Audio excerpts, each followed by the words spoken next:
After hundreds of sessions and tens of thousands of hours of producing over the last about 15 years, I've learned some hard truths that I think most people are not ready to hear, and some of them were really hard to swallow myself. But in this video, I want to take you through some of the brutally honest advice that I wish that I had gotten when I first started producing. So follow along, and you'll learn some things that just might change everything you know about being a music producer.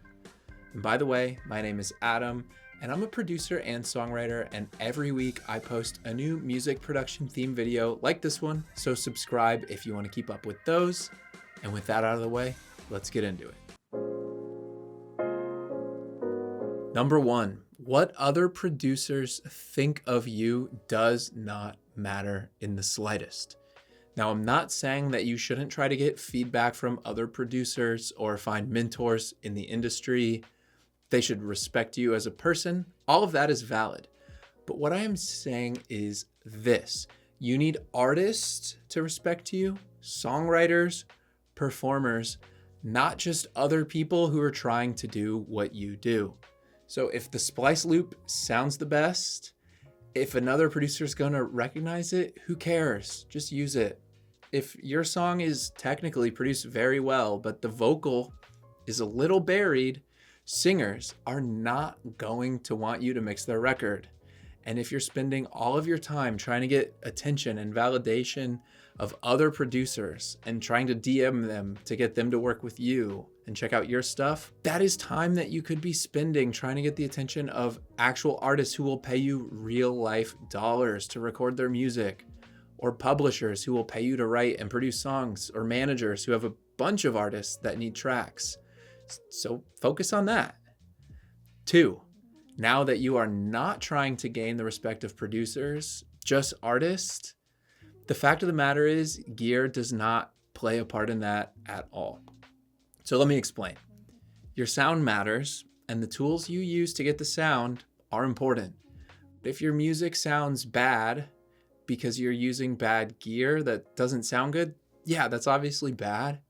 But at the same time, most artists don't know the difference between a nice piece of gear and a not so nice one. Like if it's shiny, it has cool lights, or the knobs are fun colors, they'll think it's cool. In my old setup, I had a distressor, a Manley Vox box, a pair of Lynx interfaces, and all that together was like 8 to 10 grand. I also had a pair of Art compressors with a lot more knobs and VU meters. And which one do you think artists always would film and take pictures of and ask about? The Art, of course. And I also had a tape machine on the desk that literally wasn't even plugged into anything. And people loved taking pictures and asking questions about that. The rock band that you're recording will probably flip their lid if you have a sick flying V they can use to track guitars, but they're not going to care if you mic that cab up with a vintage Sennheiser mic they've never heard of. So gear doesn't matter except when it does. Like, I guess what's the lesson here?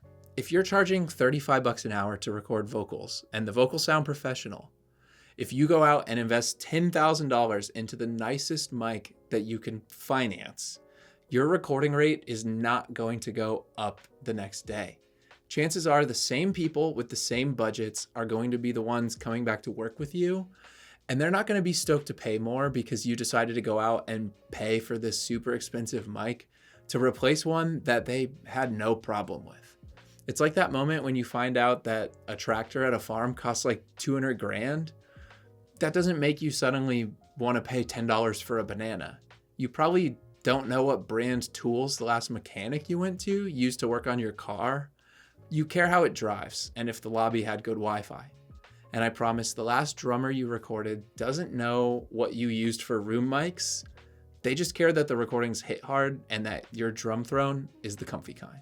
Now, number 3, the reason I'm telling you gear doesn't matter is so you'll actually pay yourself. Look, I'm not stupid enough to think that you can just buy any gear and the gear you pick out on day one is going to let you compete with every other producer and studio for the rest of your life.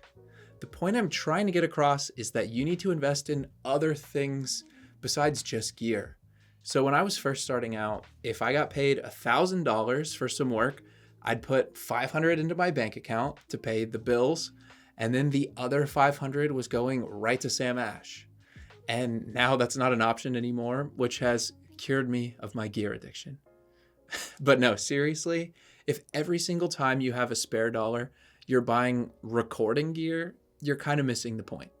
For one, that's money that you could be saving towards getting your first commercial space, or paying for real acoustic treatment, or saving for a rainy day when you don't have as much work as you expected. Or maybe you'll save up enough cash to actually move to LA like everyone else keeps saying that they're about to do. And if you aren't paying yourself, setting aside money for actual adult bills, and keeping all your gear upkept in good shape, you're just going to end up being that one producer who has super nice gear, but has to ask their friend to spot them for pizza. I think we all know someone like that, and if you don't, it might be you. 4. The next brutally honest piece of advice for producers is that you are probably losing work because someone else is friendlier, nicer, or more excited to work on music, more energetic, whatever it is, than you.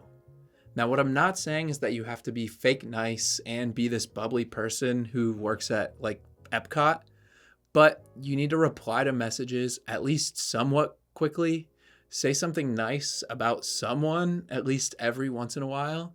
Basically, don't come off like a jaded a-hole who is doing everyone a favor by actually working on their music.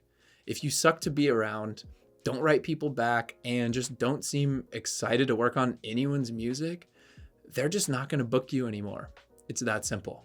And number 5, even if you do manage to get that work, you are never going to have repeat customers if you don't communicate or get them their files in a timely manner.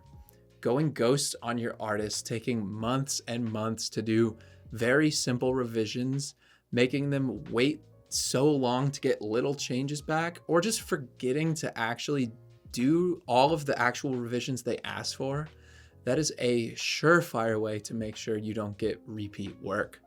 And even worse, if you no-show to a session or show up late all the time, that is going to stop your career dead in its tracks. Now, there is something that I have been working on that's going to help with that. And I've suggested other planners in other videos before. And then I realized, 1, no one cares because it's not actually for producers. And 2, I could make one that is way better. Like, even the ones I have, I don't use the way that the person who made the planner intended to.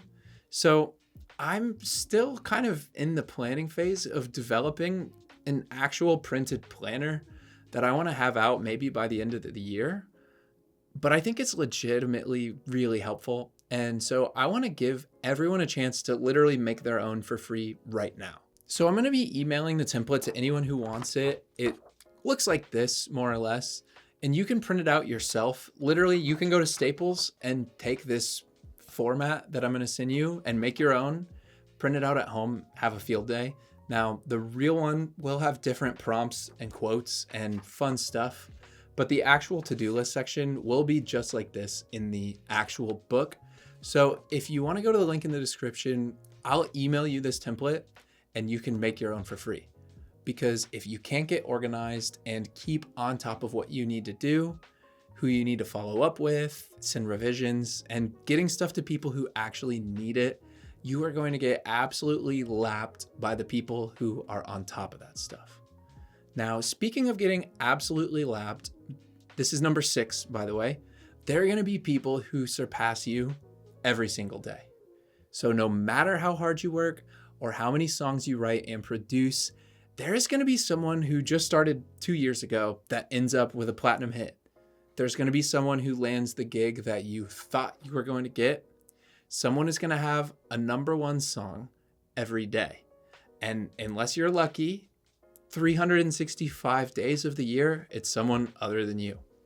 And if you are going to let that basic, unavoidable fact ruin your life or your week, or even your next 15 minutes, you're going to have a bad time. If you're not down to spend the rest of your career trying to get to the point that someone else already is, then you might as well just go work at a law firm or a skate park or something. There's not a corporate ladder that you can climb in this world. It's more of an escalator that you can hop on and off of every once in a while. So you're just gonna have to get used to that. And number 7, you have to realize that spending years and years in a dingy room eating delivery app food and drinking 5 fluid ounces of water a day is not sustainable. As we get older and busier, prioritizing health is only going to be more difficult.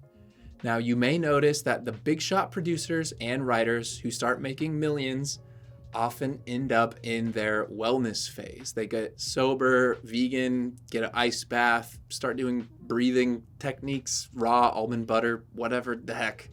And there's a reason. They can afford to start doing that stuff, and they are paying themselves back for the abuse that they endured to get where they are. Now, on the flip side, there are lots of people who never really make it, but they still drive their bodies into the ground anyways, without seeing the light at the end of the tunnel and having that moment where they get to join Equinox and get the Botox Kale Smoothie subscription. So you're gonna need to figure out how to have sustainable, healthy habits now while you're not the millionaire big shot. And if that is something that you need to do, which I'm guessing it is, then the first thing you should do is watch this video right here. And by the way, I feel kind of like a jerk for yelling at you this whole video, but I'm being brutally honest. I promise all my other videos, I'm nice and I try to be chill. But anyway, have a good one. I'll see you in the next one.